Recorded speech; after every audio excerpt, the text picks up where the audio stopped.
Prince राज और चिराग पासवान पर हुए एफआईआर को लेकर अब चिराग पासवान ने बयान दे दिया। चिराग पासवान ने कहा कि हमारी संज्ञान में जब यह बात आई उसके बाद 13 तारीख को जब हमने पार्टी हमारी टूटी और उसके बाद मैंने 15 तारीख को संभवतः एक प्रेस कॉन्फ्रेंस किया और उस प्रेस कॉन्फ्रेंस करके सभी लोगों को इसकी जानकारी दी। लेकिन सरकार जिस तरीके से उन दोनों का मामला हमारे सामने आया था तो उसको लेकर हमने कहा कि आपसी का विवाद है तो इसको सुलझा ले।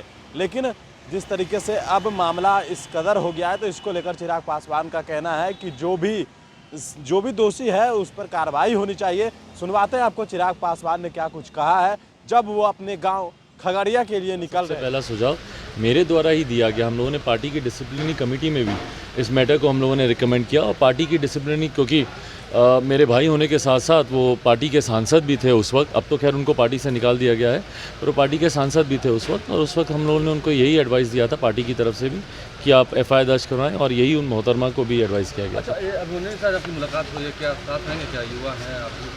देखिए, अभिमन्यु मेरे छोटे भाई हैं और उनके परिवार से हम लोग के पुराने रिश्ते रहे हैं। आदरणीय रामकृपाल यादव जी मेरे पिताजी के समकक्ष रहे, साथी रहे, छोटे भाई की तरह रहे।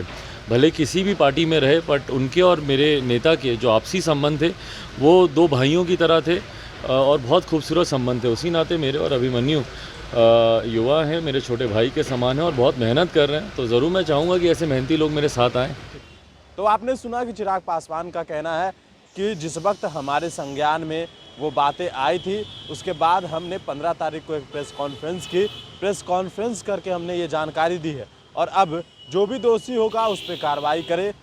साथ ही साथ वो खगड़िया जा रहे थे। खगड़िया जाने वक्त उन्होंने कहा कि जिस तरीके से बरखी का आयोजन किया गया था और उसी को लेकर गांव वाले की भी चाहत है कि एक तरह का आयोजन खगड़िया में भी किया जाए, इसीलिए आज हम वहाँ जा रहे हैं। और भी अपडेट्स देंगे बहिष्पुर नेशन के साथ। नमस्कार। सबसे पहला सुझाव मेरे द्वारा ही दिया गया। हम लोगों ने पार्टी की डिसिप्लिनरी कमेटी में भी इस मैटर को हम लोगों ने रिकमेंड किया और पार्टी की डिसिप्लिनरी, क्योंकि मेरे भाई होने के साथ साथ वो पार्टी के सांसद भी थे उस वक्त। अब तो खैर उनको पार्टी से निकाल दिया गया है, पर वो पार्टी के सांसद भी थे उस वक्त। और उस वक्त हम लोगों ने उनको यही एडवाइस दिया था पार्टी की तरफ से भी कि आप एफआईआर दर्ज करवाएं, और यही उन मोहतरमा को भी एडवाइस किया गया। अच्छा, अभिमन्यु के साथ आपकी मुलाकात हुई है, क्या साथ रहेंगे, क्या युवा हैं आप? देखिए, अभिमन्यु मेरे छोटे भाई हैं और उनके परिवार से हम लोग के पुराने रिश्ते रहे हैं। आदरणीय रामकृपाल यादव जी मेरे पिताजी के समकक्ष रहे, साथी रहे, छोटे भाई की तरह रहे। भले किसी भी पार्टी में रहे, बट उनके और मेरे नेता के जो आपसी संबंध थे वो दो भाइयों की तरह थे और बहुत खूबसूरत संबंध थे। उसी नाते मेरे और अभिमन्यु युवा हैं, मेरे छोटे भाई के समान हैं और बहुत मेहनत कर रहे हैं। तो ज़रूर मैं चाहूँगा कि ऐसे मेहनती लोग मेरे साथ आएँ।